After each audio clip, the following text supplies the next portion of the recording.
Good evening and welcome back once again to the Behind the Leazes podcast. And we've all got a bit of a smile on our faces today because, well, we've won a game of football, finally. Get in! The Fab Four is no more. We are now the Fab Five. So I said I'd change the name. I said I'd change the name if we won a game. I've got a reason to change the name. We're now the Fab Five, of course. Ethan joined us for the Lads podcast. He is going to be a bit more of a permanent fixture for Behind the Leazes podcast. So this will probably be a couple of people's first times meeting Ethan. So I'm sure you've all said your hellos. But yes, welcome to Behind the Leazes podcast. Make sure to put all your questions, comments, anything like that in the comment section of the podcast. But yes, the Fab Five is here. We've got Andy, Adam, Ethan, and Rob. Gents, how are we all doing today? Good. Fantastic, mate. Fantastic. Very happy, mate. Very happy. Very happy. Yeah, I mean, we are all very happy with reason. Of course, Newcastle playing against Burnley at home on Saturday and winning 1-0.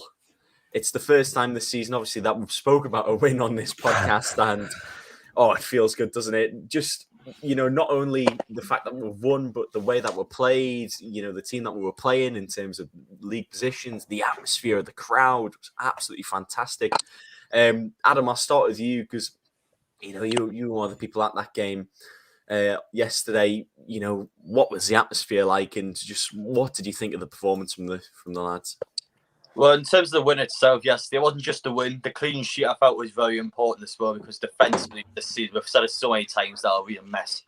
But in terms of the atmosphere yesterday, full-time whistle, just goosebumps, wasn't it? The second that whistle went, you knew we've got 3 points to come to St James Park. It was great. There was nerves towards the end of the game. Newcastle had loads of chances to make it 2-0. It didn't happen. And Burnley, even though it didn't create an awful lot, you had that feeling that at some point something might happen. So at the end of the game, the nerves started kicking in. It was just the most important part.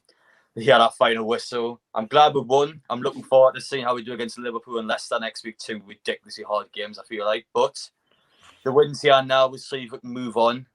But yeah, the important part is the 3 points in the atmosphere. Of course, yesterday was class. Of course, and you mentioned the clean sheet as well. How did the defenders play? Obviously, we're stuck with the 4 at the back. Jamal Lascelles came back into the team. Maybe not a surprise, but maybe not a welcome addition to the team. But some people saying he played all right. Some people maybe saying otherwise. But what did you think of the defensive performance, Adam? He didn't make any clear-cut mistakes. It wasn't all about that. It was just sometimes he made dodgy errors or his passing was a bit off. This is kind of how you normally expect from the defenders, but the most important part is the clean sheet. I don't agree with the Lascelles playing, but he's a club captain. For a fact he's always going to start. So we kind of got to accept it and move on. But again, everyone played good yesterday. I don't want to just nitpick on players because the clean sheet was the most important part. We did it, so I'm not going to complain. Of course, Rob, coming to you now. Fede Fernandez did get his time on the pitch. Once again, what did you think of us defensively to secure the win and, more importantly, the clean sheet as well? Yeah, I thought we did all right, as you say. I was in the pub before the game, and when Lascelles' name got read out, he got a bit of a jeer in the pub because I think, as you say, most people wanted to see Fernandez in the lineup.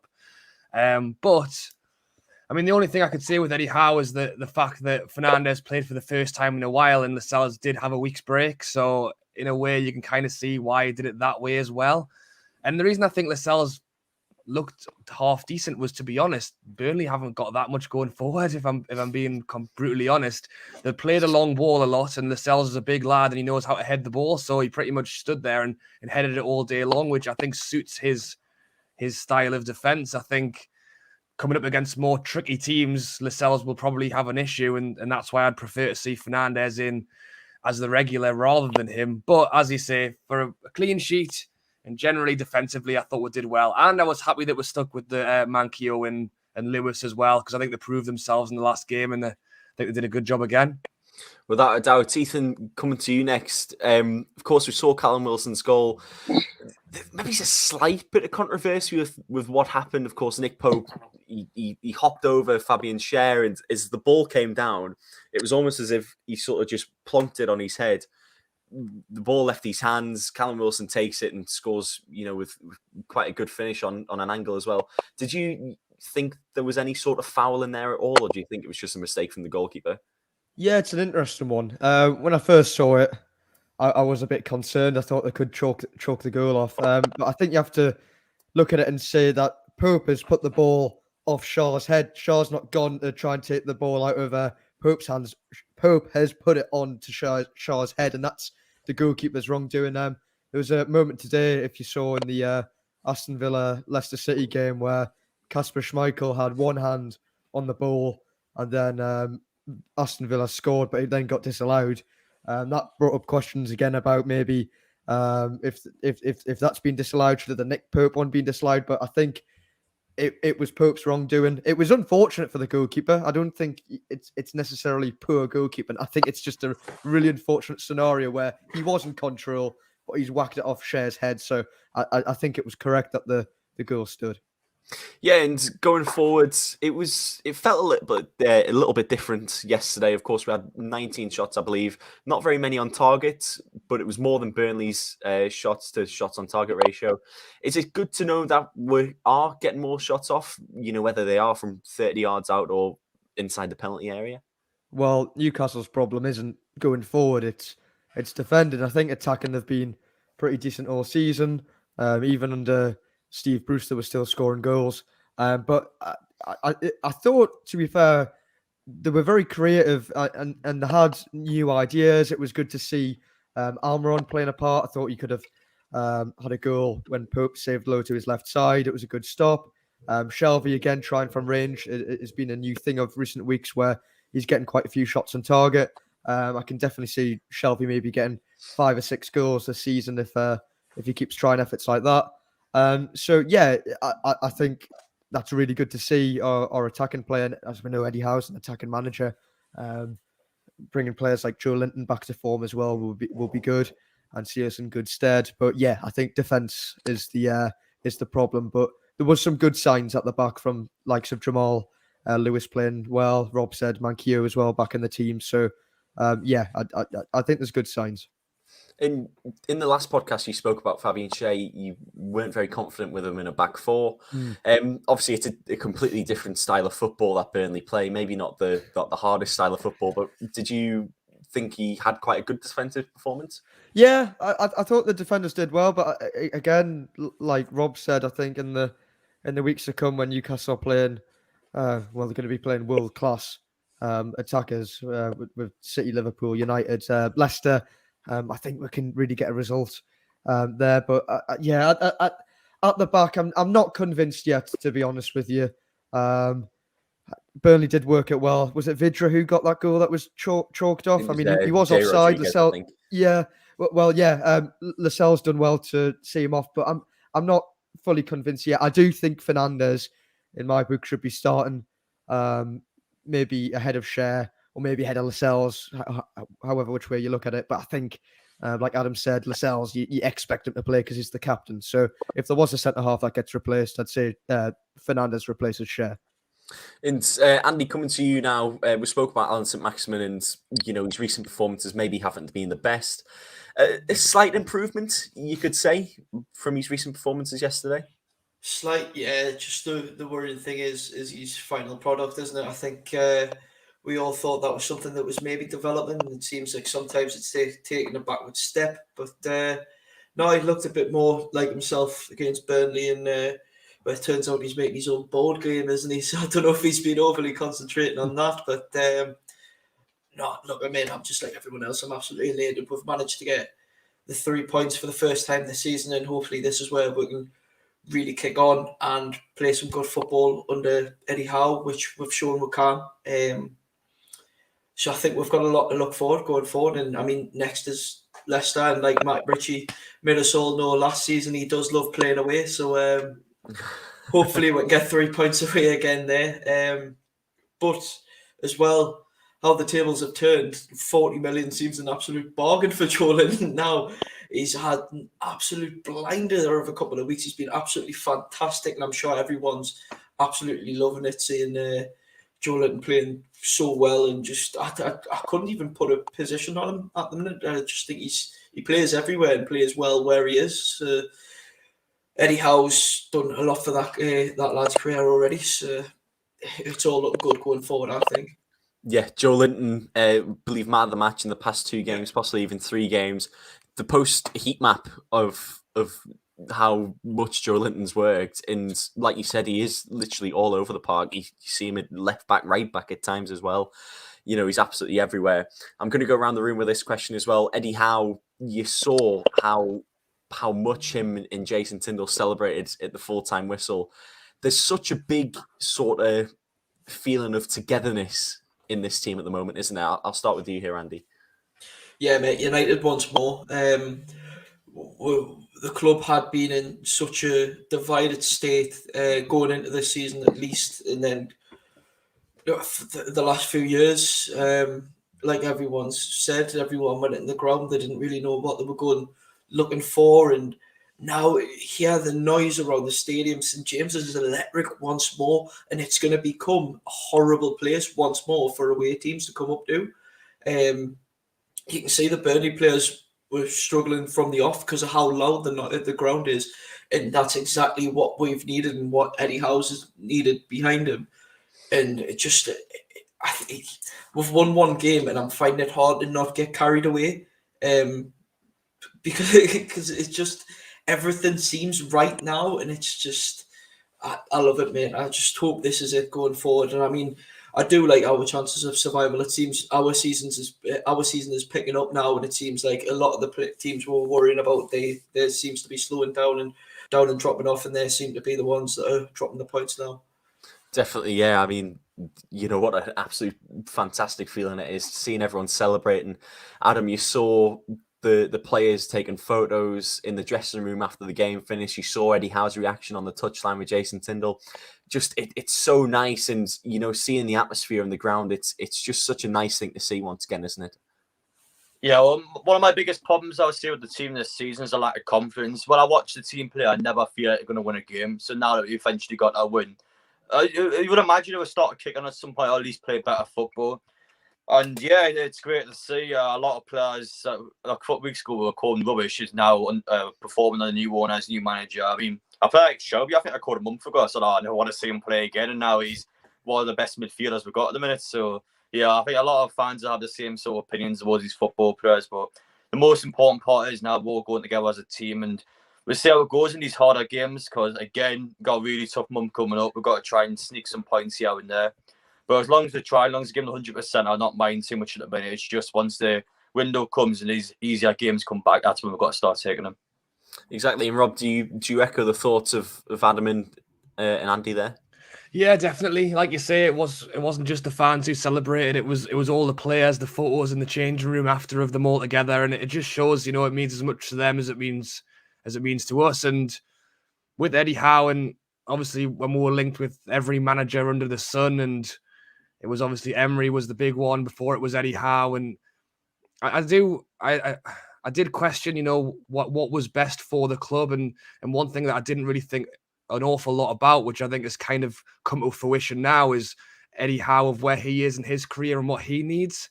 I think he needed to go to a club and prove what he can do as well, which I think is massive for us, because we need someone who's going to come in and needs to do a good job. If Emery came in and did a bit crap for a few months, he would just go off and get another job somewhere else as well. Whereas with Eddie Howe, you know, he did have a great time at Bournemouth, but he did ultimately get them relegated. He's now at Newcastle, and he's almost having to prove himself once again, which I think shows in his relief of, you know, that first win. So I think it's a great fit. We need help, and I think we're helping him as well. Definitely. And Ethan, coming to you next on this one, of course, you know, the players will know that the fans are behind them. Eddie Howe will know that the fans are behind them as well. Surely they must be thinking now, before they go into games, or, you know, looking towards the end of the season, yeah, we do fancy staying up here, surely. Yeah, I think a win gives us that, definitely. Like you said, the atmosphere around the place, it's not toxic like it used to be from years gone by, and that doesn't that doesn't help players on the pitch. It doesn't help the football club when it is toxic. But this new sense of hope, this new sense of unity, will definitely see the players in good stead, I think.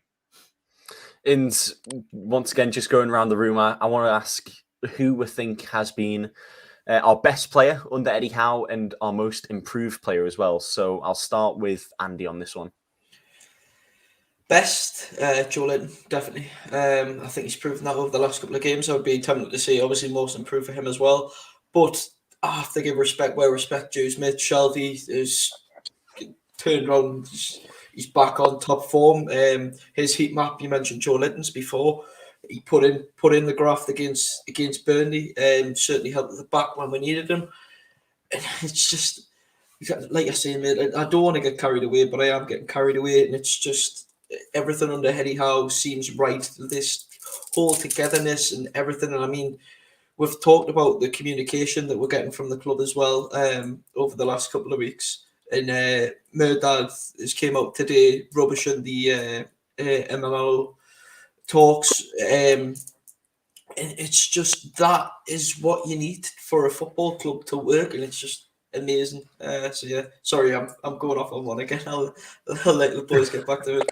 It's all right, mate. I can hear the passion in your voice. You just, mate, I'm just over the moon, mate. I am. It's just it's hard not to keep it in. And I think when I know over the last couple of weeks as well, we've talked about our worries for January, whether players would want to come up and play there if we're still in the bottom three. But you know, listening to that and how St James is just rocking, who wouldn't want to come and play for that football team? You know what I mean? It's just, it's unreal. Without a doubt, you know, just a club. The fans just love it. They absolutely do love it. We've got every right to, and it's just, if you told me, mate, in August this would have new owners in, and you know, would sell out games in St James's, it wouldn't just be the strawberry corner making the noise. It's everyone's up on their feet singing, get behind the team, and it's just like the overwhelming sense of pride that you have right now as a Newcastle fan is unbelievable. There's no thought in my mind now that we're going down this season.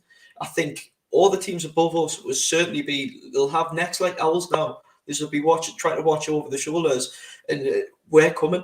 We are. I think Leicester next, King Power Stadium. Let's have it. They're on bad form. They're just getting beat by Villa today. We can certainly go down there and beat them. Obviously, Liverpool next. I'm getting carried away, but I'm not going to get that carried away. They're a fantastic side. So anything in Anfield, but no. You said most improved player. The whole squad's just attitudes have changed, and it's just class. Without a doubt. When's the Sam Fender gig coming to St James's Park, eh? Yeah. Adam, coming to yourself next. You're once again best player under Eddie Howe so far, and most improved player as well. You had to say Joe Linton and Shelby. I don't think there's anyone else you can really say. I think those two have definitely stepped up to the mark. I know other players like Warwick, Alan Warren, I mean, on and off in some of the games, but again, based on the games I've seen so far under Eddie Howe, those two have been consistent week in, week out, and both of them have just been great to see. And again, Joe Linton and Shelby, they're not fan favourites for months or years even. The fans are like, oh, why are they here to do nothing with the team? But it's great to see him now get a chance into a new team. I feel like the fact Newcastle played 5 back, this negative-minded, just terrible football, didn't really help these sort of attacking-minded players out. So it's good to see them get a chance now, and hopefully he can keep it up. Again, still early doors. I know a lot of people are excited, but we've still got a long way to go yet before we can even claim about Premier League football next season. But I'm confident now. I hope we can keep it up. Performances wise, we don't have to win every week. We just have to perform well, and as long as the players keep the attitude going and keep working, we'll see what happens. Still quite early to tell though. Yeah, definitely still a long way to go, but it's always nice to get a bit carried away, isn't it? Rob, coming to you, same question once again. Best player under Eddie Howe in the few games that he's had, and the most improved player as well. Yeah, I mean, like the lads have said, I think the two players that stand out straight away are Shelby and Joe Linton. I guess to just put them down, I'll probably want to give them both to Joe Linton if I'm being honest. But at the same time, I think, you know, he's had quite a stretch, you know, because I think he's gone from what would be described as a very poor to now looking really decent. I think it's hard to have, you know, someone like St. Max and Wilson. If anything, I would say that they've actually dropped a little bit in their game, even though generally I would say that they are our best players by some way. But yeah, I would go most improved Shelby, and probably best player so far has been Joe Linton. But I mean, it's been great to see those guys kind of step up and take charge a little bit. I think we've relied on St. Max a lot, and as I say, I don't think he's really played that great in the last few, and same with Wilson. Although he has put the ball in the back of the net in the last 2 games, I think generally he's been a little bit quiet. I've quite like what I've seen of Fraser since he's come back, although it has been in small spells. And to be honest, I think Lewis in the last 2 games, I think he's looked really good, and I've always said I'm a fan of Manquillo for what he is for as a right back. So generally, I would say everyone's pretty much improved, to be honest. Definitely. I think the thing is, you look under Steve Bruce, for example, and would mainly look just to individuals, but now under Eddie Howe, we're just playing a lot more like a team. So maybe it's the players who, you wouldn't expect to be so good. Joe Linton, as bad as he was under Steve Bruce, he tried and he tried and he tried. You look at John Joe Shelby, who, we've slated him time and time again on this podcast of his commitment, of his effort in games, but the amount of effort he's been putting in the last few games, like you have said, it's fantastic. Ethan, what's your take on best player and most improved as well? Well, I don't want to be boring because everyone said the same answers pretty much, but I think everyone said the same answers because everyone's right. Yeah, I mean, who would have thought at this stage of this season that we might be saying, you know what, yeah, or even when Eddie Howe come in, Joe Linton's been the best player for Newcastle since he's come in. No one would have thought that. I mean, the lads in my house, we've made a fantasy football team of the worst players in the league, and Joe Linton is the captain of that team, and I have to apologise to Big Joe immediately because he's been performing well, and I might have to take him out that captaincy soon if he's getting the goals on top of that too. But yeah, I think Joe Linton has probably best player and most improved. Jamal Lewis, of course, he last game he's not played every game, has he? Was that the only one he's played under Howe? But I thought his performance was excellent, and again he's another player who I thought Jamal Lewis might not have a future at Newcastle. Honestly, I didn't really rate him, but last game winning. He might have struggled to get out the ball down the wing at times, but he just kept tackling. He kept battling away for the ball. He was hungry, and he's got pace as well. And yeah, Burnley didn't really have many chances down Jamal Lewis's side. So I think Jamal Lewis in the next few weeks, I think he'll keep the spot as left back in that team. And yeah, I'm looking forward to see how he does even more. Definitely, yeah. He did play in that Norwich game. I personally didn't see much of the game, so I didn't know how he did. Yeah. But yeah, not a fantastic first season at Newcastle, but really come out his shell in the second season. Now he's getting games. Yeah, I think I agree with all these. Joe Linton definitely the best player that we've had since Eddie Howe's come in. His work rate is completely unmatched, and the improvement from John Joe Shelby is still completely baffling. Andy, you never know. Jeff Hendrick, if he got a game, would be just as good. Too far. Yeah, that's being a bit overconfident in it. But yeah, well, you never know, I guess. But you never know. He doesn't even get a game now, does he? No. Moving on, lads, we'll talk about the Leicester game, and Leicester not in the best of form whatsoever. Only 1 win in the last 5 games, of course, just losing today against Aston Villa 2-1. Steven Gerrard's side, of course, looking good, but Leicester are a team who won the FA Cup last season. They're in the Europa League this season. It's just not happening for them. Adam, I'll come to you first. What do you think needs to be done to try and get a win here? Well, Leicester's biggest problem is the same as us defensively. They haven't kept a clean sheet in the last 20 games or something like that. I mean, that's as bad as Newcastle's defence has been. Leicester are great looking forward, and we shouldn't underestimate them again. This is a European side that's just won the FA Cup. I know Leicester, obviously 10 years ago, a League One team, but they are still a top-level, consistent, top 6 side in the Premier League. So I know Newcastle, again, got a good record down at King Power Stadium. I won't be there to see it. But we've got to obviously be aware this is not going to be an easy game. I feel like we can definitely go down and try and win the game. But I'm not going to just say we're going to win the match straight away. I'm going to be hesitant, even though it's quite out of character for me. I'm only quite ambitious. But we'll see what happens. I feel like Newcastle are just going to outscore them. I think both teams are going to concede loads. I think it'll be a cracking game of football. Just one team has to outscore the other, really. So that's Newcastle's biggest aim, just to get the attack going once again. long as the attack plays well, we should be able to score some goals. It's just whether we can keep them out the other ends. Yeah, we do like scoring a few goals against Leicester, don't we? Of course, the last game finished 4-2. Absolute goal fest at the King Power last time. Rob, coming to you next. Leicester might not be in the best form now, but they've still got absolutely class players. You look at the likes of Patson Daka, Jamie Vardy when he's on his day, Yuri Tillemans, absolutely fantastic players. When they're on the day, who do you think are the players who we need to look out for most?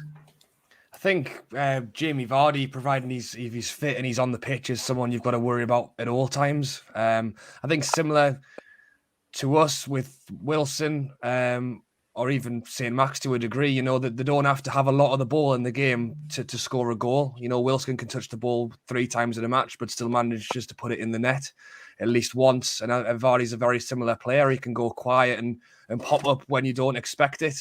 And unlike Burnley, he also provides a lot of pace to that side, over the top, round the back, all that kind of stuff. And as I say, Jamal Lascelles, I think, had a bit of an easy job, really, just heading the long ball away from Burnley. I think Leicester will be definitely a different kettle of fish, and he might have his work cut out a little bit more in this one. Like Adam says, it would not surprise me at all for it to be a bit of a goals galore, because I can't see us.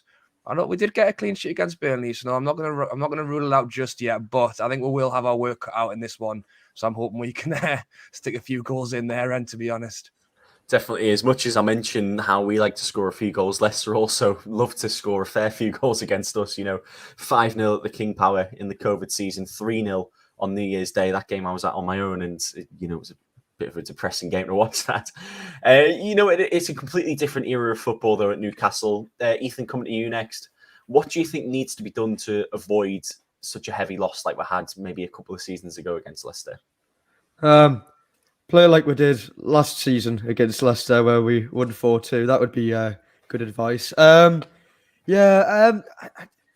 Again, we need to see. I know we kept a clean sheet last match, but I'm still not convinced. It's going to take some getting used to this 4 at the back malarkey. I mean, I think I'm still anxious every time we play a 4 at the back. I miss the days of 5-4-1. But not too much. But yeah, I just need a little bit more confidence. I'm impressed with this style of pressing. If we keep pressing and we can harry Leicester into mistakes, they've got mistakes at the back. Johnny Evans isn't on form. Siyunku is dodgy this season. We can make Leicester have errors. And I was just having a look at my phone there. Leicester haven't kept a clean sheet since game week 1 against Wolves. They concede goals for fun. So if we can, I agree with Rob. I think it could be a bit of a goals fest. So I think the tactic to beating Leicester City is just try and outscore them, because I don't think either team can defend too well. Would you make any changes from the starting 11 against Burnley? I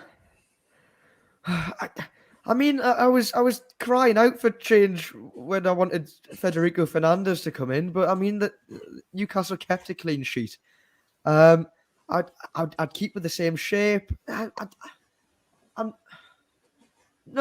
stick with the same team. I think maybe if Eddie's a little bit anxious about the midfield, maybe he wants Isaac Hayden in there as a bit of an anchor. But I think this team, in terms of having the high energy, having players like Almiron in that team, Leicester are quite an intense side. I think the players that he selected against Burnley could work for Leicester City game as well.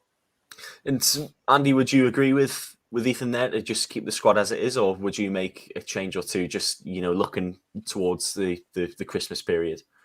If Ryan Fraser's fit, I'm not sure why he wasn't in the squad yesterday. I would maybe like to see him play over Miggy. I thought Miggy at times was quite wasteful of possession. But then again, he hasn't played much football, so that can be expected. But no, like everyone said, we're just basically going to outscore Leicester. I think it'll be an entertaining game next Sunday, I think, is it? I think it'll be a good watch for the neutral. I think it'll be nail biting stuff again for us lads. I mean, my fingers are practically stubs after the last 20 minutes of yesterday. But no, I'm looking forward to it. I've got plenty of trust in. It's nice having trust in a manager now, and having a bit of faith again before a game. So yeah, how about the Toon and 4-3? I'm going to say Newcastle. 4-3. Going with the score predictions already. Yeah. Early. Yeah, 4-3. That's entertainer stuff. That is. So we said that on the last podcast and all. Yeah, I agree with what you mean with Fraser. I'd maybe get Fernandes in there as well. I think Fernandes and especially Fraser might have felt a bit hard done by, considering Fraser was. Fernandes was incredibly hard done by, mate. After the Norwich game, it's just a matter of fact that Ethan said this. After the Norwich game, your captain, if he is available, is going to come back into that squad. It's just interesting, obviously, going into the period we're going into and how congested this Christmas lot is. If yeah, that's the word, mate. It's just going to be interesting to see which changes we're making. I mean, look, we've probably got the least depth in the league, well, in terms of quality anyway. Callum Wilson, I mean, we know he's injury prone, but he gets injured again until January. I wouldn't like to see Dwight Gale be a starting striker, you know what I mean? So it's just fingers crossed everyone can keep fit. In an ideal world, would be 5-0 up at half time if Leicester and be able to bring the best players off, but that's not going to happen, and I think it'll be a tough period. But I think under Eddie Howe and how these lads are feeling now, with the togetherness, with the fans definitely behind the squad, I think we can push through it and get points maybe where we're not expecting them. Definitely. Just before we do a score predictions, I'll come to Rob. Looking at that Christmas period, how important is it to get a win for Newcastle here? Yeah, it's big. I think the fact that we got the win against Burnley is obviously it's fantastic for us to celebrate it, talk about it, and enjoy it. But it also just takes the edge off a little bit because, as I say, we've been talking about these Norwich and Burnley games since pretty much the start of the season. To be honest, when things weren't going great, everyone was going, "Well, we've got these games coming up," and again, moving into the Christmas period, I know I've said. Maybe we might fancy our chances against Leicester, but then, Liverpool, then Man City, then Manchester United.